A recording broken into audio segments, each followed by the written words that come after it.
I yield to Mr. Takano, you recognized. Thank you, Mr. Chairman. Good morning, Mr. Secretary.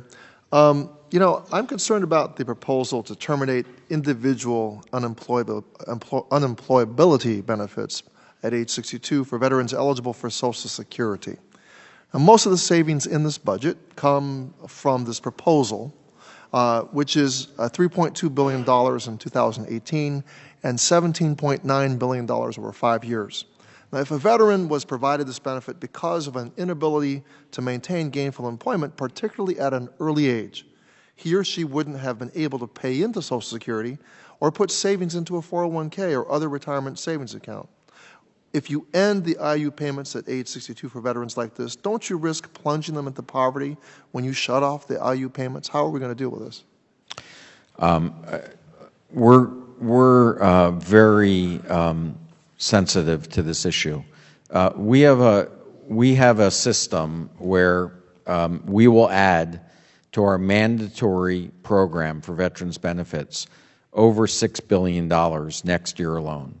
This is our growth in mandatory funding is at a considerable growth rate. Now, our veterans deserve that, and we want to honor that, and we are honoring that by seeing the level of growth. But we also have a responsibility to make sure that our current mandatory programs are being utilized with the appropriate way. In this setting, which on the employability, this benefit never stops. We have over 7,000 veterans above age 80 that we are paying. The proposal says you're going to cap it at age 62. Right. This makes no sense to me. Right. Currently, we don't cap it. So we have 7,000 veterans that we pay unemployability payments for above age 80.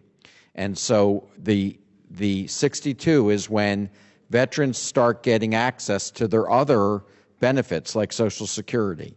And so this is a way, we think, of appropriately utilizing the mandatory funds, of which we're increasing by $6 billion, but we're also looking at where do we believe that we can make the program more responsible.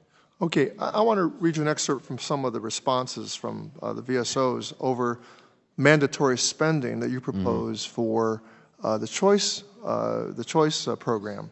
The VFW is very concerned that the administration's request to make the Veterans Choice Program a permanent mandatory program could lead to the gradual erosion of the VA healthcare system. PVA, we believe Congress must reject continued funding of this program through a mandatory account and place it in line with all other community care through the discretionary care account. Why does the budget propose to extend the current choice program with mandatory spending?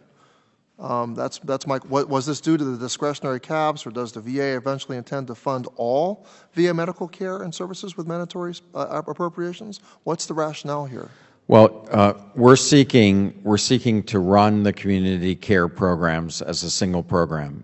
We spend, and the budget allows for $13.4 billion to be spent in community care. Of that, $2.9 billion is in mandatory, but the rest is in discretionary. Do you understand the VFW's concern about gradual erosion? Because one of the concerns I have is the growth of care in the community, private sector care, their ability to hire advocates, and their the increasing value of that expenditure is going to, I think, put a lot of downward pressure on other parts of VA healthcare.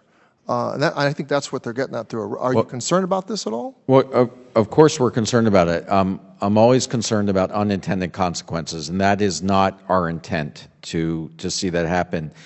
We are grateful that this budget includes money for the continuation of the Choice Fund. And remember, the last budget did not include that. And so this is an indication that there will be continued support to allow our veterans to get the care they need.